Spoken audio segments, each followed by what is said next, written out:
Everything in this world is a fight for your attention. Attention pays, and it pays well. Why do you think advertisers pay so much to have your eyes glued on their newest product, the newest service? Why do you think all the newest TV shows and websites are all free? They're not really free. However you decide to spend your time dictates what you think is a priority. We're paying with our eyes. So many of us are locked in this online world. Even if we have a small bit of inconvenience, a small bit of boredom, straight away we're locked into our phone scrolling away. But when you actually think about why are we so locked into a world that doesn't really exist? Into this imaginary lifestyle that people portray on the internet. What is it? What are we doing? Are we trying to escape the reality of our own lives? Are we trying to get away from our current circumstances? Why is it that we must be entertained? Oh, because we'll be bored.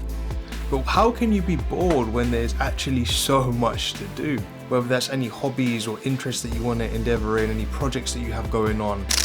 Or on the other hand, we're bogged down with the analysis paralysis. We're just so stuck on what do we do, how do we do it, where do we start, what should I talk about, how do I perform, how do I get this, how do I get that? And obviously the easy way out is the easy way for a reason. Getting short dopamine hits from watching movies and scrolling on social media is easy.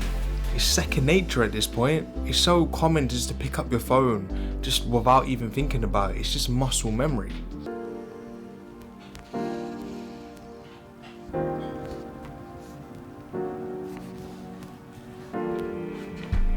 Finally, ladies and gentlemen. So whilst you're watching, your social medias and your entertainment, you're watching that, but you're also watching your own life fade away. Because what innate value did you really get from that?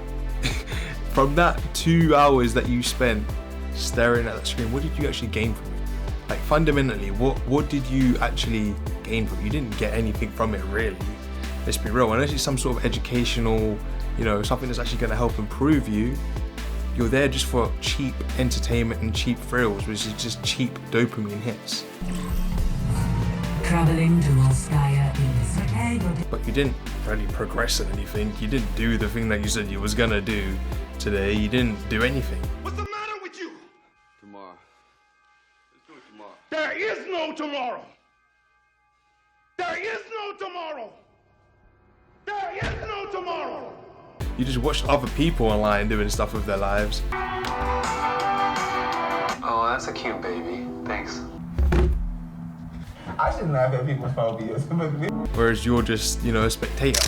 What if I told you there's a simple formula that's gonna help you rein in your attention, delay gratification, and actually get your work done? Well, all your answers are here in this book. So let's really deep dive into what's actually keeping you between success and happiness. So let's start with lie number 1, that everything matters equally. Well, no. When you're a kid, you're told exactly what to do, when to do it, how to do it. Every single thing is broken down for you because you're a baby, you're a child. It's your first time living, you don't know what you're doing. But as you transition into adulthood, everything is your own decision, it's to your own discretion. But it's so much easier to take orders, follow directions, and kind of be like sheep, right? Just doing what you're told.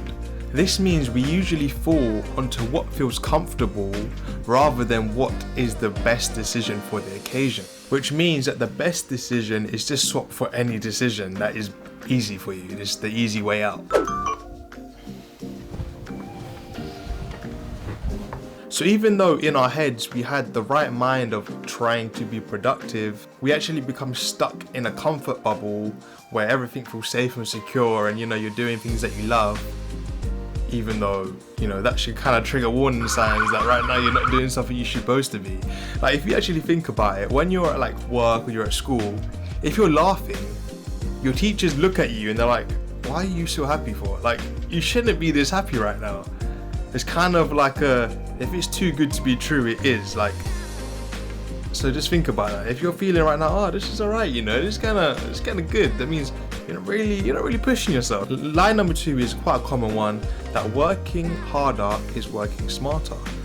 Well, we know that's not true. Completing 100 random tasks doesn't really mean much in comparison to one single task that actually helps make progress to your end result. And this leads to the 80-20 rule, that a small amount of effort can actually lead to the majority of the results. So it's like that famous saying, if you have a lever long enough, you could move the world, right? So if you know where to leverage from, that small little 20% could actually get you ahead of people doing loads of stuff, but they're just, sporadic. They have no method, there's no formula. And line number 3 is saying yes to all opportunities. As dreamy as it sounds, that you could have like a million opportunities and every single one's gonna lead you to success, it's pretty much a lie. So having the ability to say no really is gold.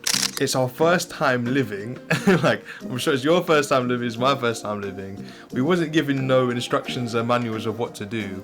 So how can we kind of focus in and actually find our path and route in life? So this is where we enter with the focusing question, which is pretty much the highlight of this whole book. So now we need to understand, what is the focusing question that's gonna lead us to all our hopes and dreams? Well, let's get to it. So the focusing question is, what's the one thing I can do such that by doing it, everything else will be easier or unnecessary? This can be for all walks of your life, right? So just to shorten it up, your one thing, right? So what's the one thing you could do for spiritual life? Of course, we've got all our different aspects of our life, these are just examples from the book. So we've got spiritual life, physical life, personal life, relationships, job, business, and finances, right? So to actually break down the actual full question, it's cool. So what's the one thing I can do? So that means you got one thing versus many. So what's the one thing you can do out of all your options, out of all your choices? What's the one thing that's gonna help leverage you, forward? The next bit of the formula is such that by doing it. So that means doing it with a specific purpose, with the idea that something else is going to happen, right? So a specific purpose, specific. And then the last bit of the quote of the formula is everything else will be easier or unnecessary. So find the correct lever to leverage your results. The first domino to start the chain is important. So that's your leverage. So what can you do that's maybe different to somebody else? Or what can you do that's really going to help you move the world? So this is where a little bit of honesty comes in. We got to really, dig deep and understand, cool, what am I doing wrong? What can I do better? What can I improve on? But most importantly is realizing that your work is not finished until your one thing is complete. So you can have more than one thing, you can have more than one thing that you've done for each little bit of your life, right? So if your one thing for your finances is to, check out all your expenses, you want to get that done for the day. If your one thing for your business is researching, competition, that's the one thing you have to get done for the day. It's understanding that, you don't stop when you're tired, you stop when you're done, pretty much. So that is the, methodology of that.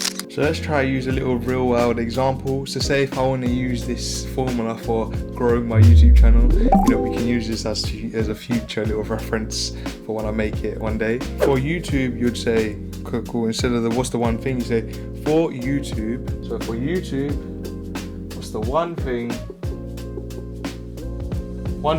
then you want a time frame. So let's say this year.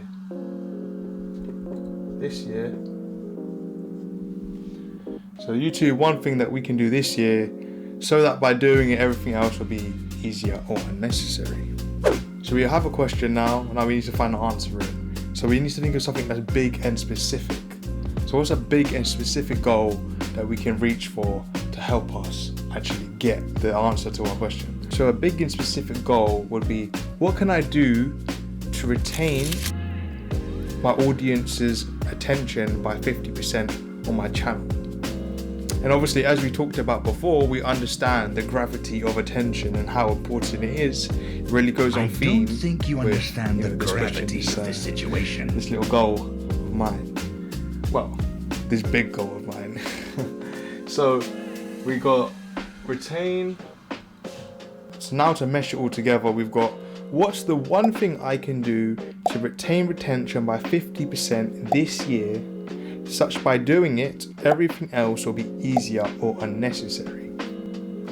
Cool. So now we actually have to think of a specific answer, right? So we started with looking at the actual focusing question to open the doors of what we're looking to do, right? So my thing was focused on YouTube and actually improving this year, which is quite a vague thing to say, right? Then we looked for an answer of that vague thing, of something that's big and specific, and I've gone from just improving my YouTube to actually having a goal in mind, which is retain attention by 50%.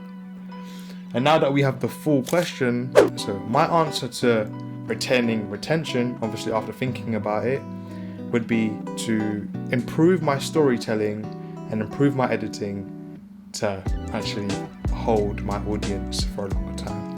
So then we've got improve. So what I would like to do is follow a proven method of a YouTuber that I already know and I love his work, who's in a similar field than me, and actually try and implement the steps step by step by watching his video and kind of dissecting the video and seeing what he's actually done to make the video so captivating.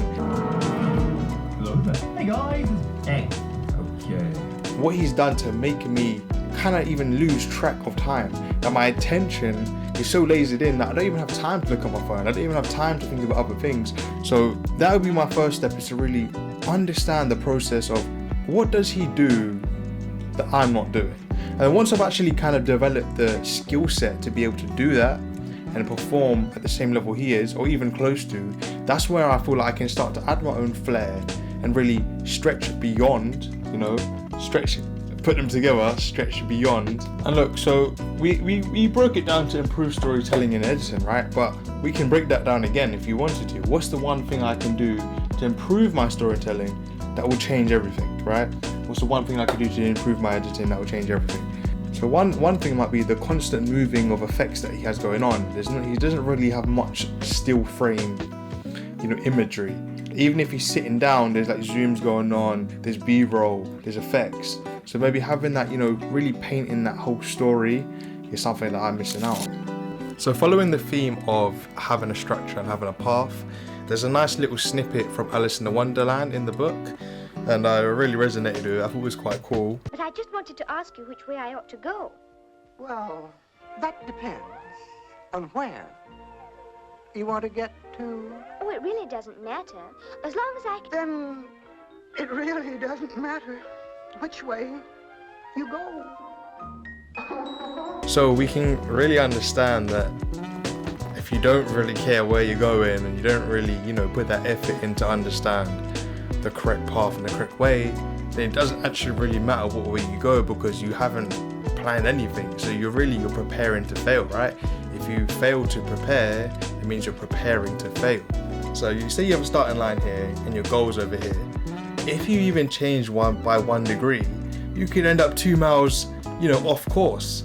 So following the path, following through every day and making sure that you're actually sticking to your plan is a really deciding factor on whether or not you're gonna succeed. But yeah, I genuinely hope you was able to gain some sort of value from this video. I've read quite a few self-help books, and even though this idea is so simple, it's literally just breaking it down and thinking, what is the one thing that can actually put me ahead? I actually quite resonated with it. I felt like it was a little bit different, even though it's so simple.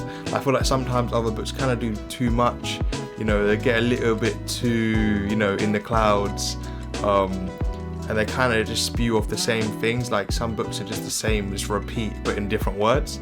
Whereas I felt like this one, it did have a little bit of extra stuff that didn't really need to be there, but as a whole, I feel like the concept and the way and how the book was built around this concept was quite refreshing. So yeah, I hope you was able to find something valuable from this, and anyways, in a bit.